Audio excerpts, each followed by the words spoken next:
Oke, nah ini jadi Bapak udah kita siapkan 4 gelas ya. Medianya air sama tanah. Nah, mungkin untuk kedepannya nanti supaya lebih jelas, biar kenal Bapak siapa Pak namanya? Tony. Bapak Tony. Itu nanti Bapak Tony bawa sampel tanah yang mau digarap. Apa buat jagung, buat tadi nih Mas, tanah saya tuh ini yang mau besok ditanam jagung. Itu bisa dicek di sini. Ceknya itu diketahui bagaimana aktif atau tidaknya. Sakandi Mas kawan. Sakandi. Biasanya sing dinggo ge sanane ge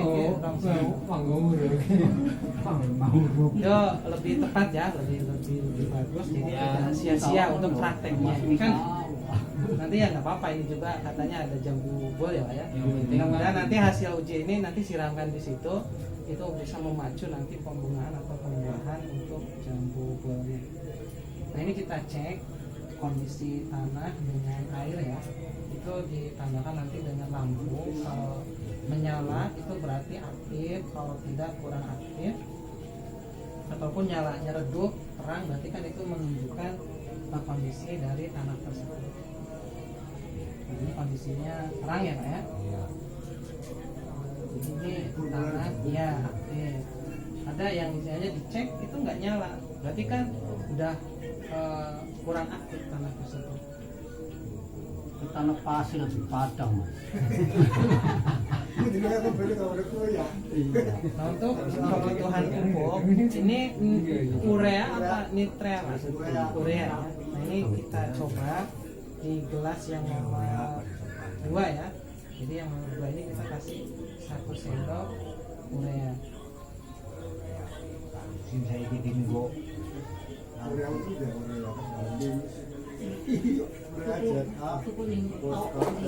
ini kebetulan saya bawa NPK ya. NPK ini yang Starmat yang harganya 13.000. Ini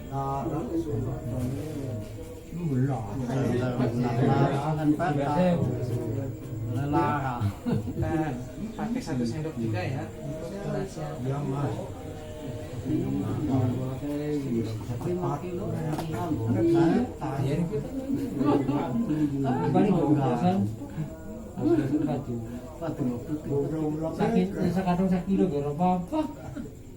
Nah ini ada Supernasa dari perusahaan ini sebagai starter kesuburan. Jadi setelah di dolomit ya, di kapur, pH naik, nah kita melakukan pupuk dasar atau pupuk sebelum tanam.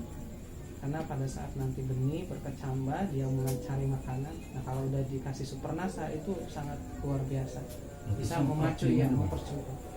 Kocor boleh, semprot boleh. Kalau disemprot karena ada alas-alas ya, mungkin nanti disaring dulu di rumah. Ini untuk penggunaannya untuk contoh ini pakainya sendok ini aja karena kandungannya ini lebih apa? Iya, lebih bagus. Nah, ini kita pakai 1 sendok teh.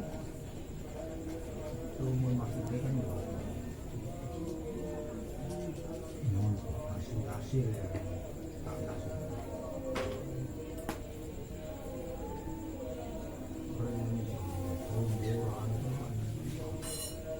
Oke, untuk sambil nunggu ini reaksi ya Pak, tadi kan terjadi nitrat-nitrit. Kita buka lembar kedua. Sebelum dibuka mungkin pertanyaannya tadi benih sama bule, selain itu ada yang lain? Boleh barangkali? Namanya supaya lebih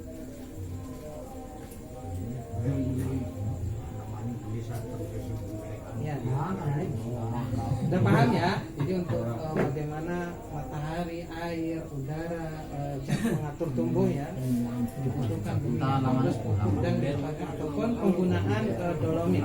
Jadi untuk melengkapi selain NPK kita butuh kalsium, sulfur dan magnesium. Ini sangat bagus.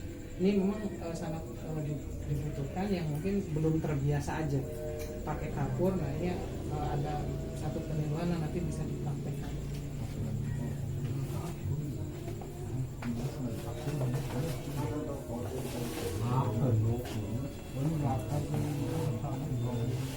Nah sekarang kita jelaskan mengenai pemiskinan unsur hara tanah. Kalau miskin itu artinya kurang atau kekurangan. Di sini terjadi pemiskinan. Kalau larat itu bahasa lebih menderita. Jadi tanah kita sekarang menderita. Menderita kekurangan unsur hara atau pupuk ya Pak. Jadi unsur hara di sini udah miskin. Mulai dari tanam, melakukan panen, terjadi pengeluaran 13 unsur hara tanah keluar lahan. Jadi bahasanya kan kita panen, daunnya, batangnya, akarnya, buahnya dibawa pulang semua. Nah itu terjadilah keluar 13 unsur hara. Cadangan unsur hara tanah berkurang, di mana pemupukan seharusnya pupuk lengkap 13 unsur hara. Umumnya petani hanya menggunakan urea, TSP, dan HCl atau NPK. Jadi hanya 3 unsur saja. Jadi dari pemupukan NPK yang dianjurkan, yang tadinya takut karena disediakan banyak dan dirasakan bagus, petani itu ya ketergantungan dengan yang namanya NPK, sehingga yang diperbanyak itu NPK-nya, sedangkan pupuk mikronya atau pupuk kandarnya kelalen, bahkan sungkan ya Pak. Nah jadi hanya mengembalikan 3 unsur hara, itu jelas sangat kekurangan 10 unsur hara. Residu dan pupuk kimia itu efeknya ya, dari penggunaan NPK terus menerus dan jumlahnya banyak, itu akan terjadinya residu atau pupuk kimia. Tanaman menyerap 13 unsur hara makro, diantaranya NPK, SCA, ND. Unsur hara mikronya itu NE, Na, Zn, CuMn, BCA. Di sini jadi kayak zat besi, Na, Zn itu zinc, CuMn itu sebagai pelengkapnya. Nah karena di sini hanya 3 sehingga bisa disebutkan pemiskinan unsur hara. Kudunya masuk 13, hanya 3 aja yang masuk, sehingga efeknya tuh pengerasan lahan pertanian. Di lama-kelamaan tanah itu semakin keras.